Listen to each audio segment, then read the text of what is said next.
দেশ গড়তে জুলাই পদযাত্রায় আমরা আজকে এসেছিলাম মেহেরপুর জেলায় এবং মেহেরপুর জেলার একটি অন্যতম গুরুত্বপূর্ণ এবং ঐতিহাসিক স্থান হচ্ছে মুজিবনগর।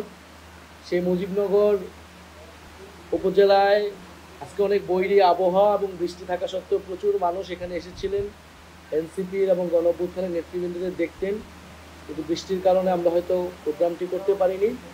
কিন্তু একটা সুন্দর একটা অফিস এখানে নেওয়া হয়েছে।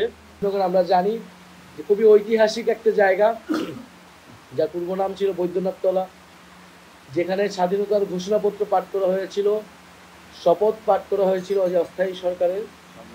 এবং এই স্বাধীনতা ঘোষণাপত্রের মূল মন্ত্র ছিল তিনটি, যে সাম্য, সামাজিক ন্যায় বিচার তথা ইনসাফ এবং মানবিক মর্যাদা।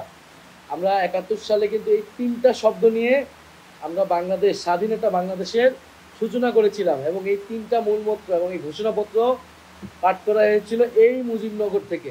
ফলে মুজিবনগর ঐতিহাসিকভাবে খুবই গুরুত্বপূর্ণ একটা জায়গা এবং এই তিনটা মূল মন্ত্র আমরা বাংলাদেশের ৫৩-৫৪ বছর হইলেও আমরা এখনো অর্জন করতে পারিনি।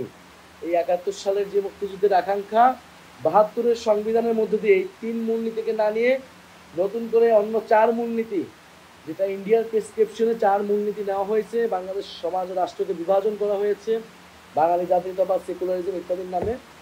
আমাদের এখন যে ২৪-এর গণ অভ্যুত্থান, সেটার কিন্তু লড়াই হইতেছে এই মুজিববাদী সংবিধানের বিরুদ্ধে। আমরা এই ৪ মূলনীতিকে, এই মুজিববাদী সংবিধানকে, ভিত্তিটাকে সরিয়ে দিয়ে মুজিবনগরের যে আসল ঘোষণাপত্র পাঠ করা হয়েছিল, সাম্য, মানবিক মর্যাদা এবং সামাজিক ন্যায় বিচার, তার ভিত্তিতে ২৪-এর গণ অভ্যুত্থানের ভিত্তিতে আমরা নতুন সংবিধান করতে চাচ্ছি।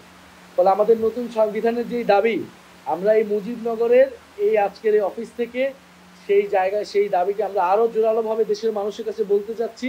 এই মুজিবনগর থেকেই সাম্য, সামাজিক ন্যায় বিচার এবং মানবিক মর্যাদার কথা বলে বাংলাদেশ রাষ্ট্র শুরু হয়েছিল। সাধারণ মানুষকে সাথে নিয়ে, ছাত্র জনতার সাথে নিয়ে সেই মানবিক মর্যাদা, সামাজিক ন্যায় বিচার এবং সাম্যের বাংলাদেশ গড়ে তুলতে পারবে ইনশাআল্লাহ।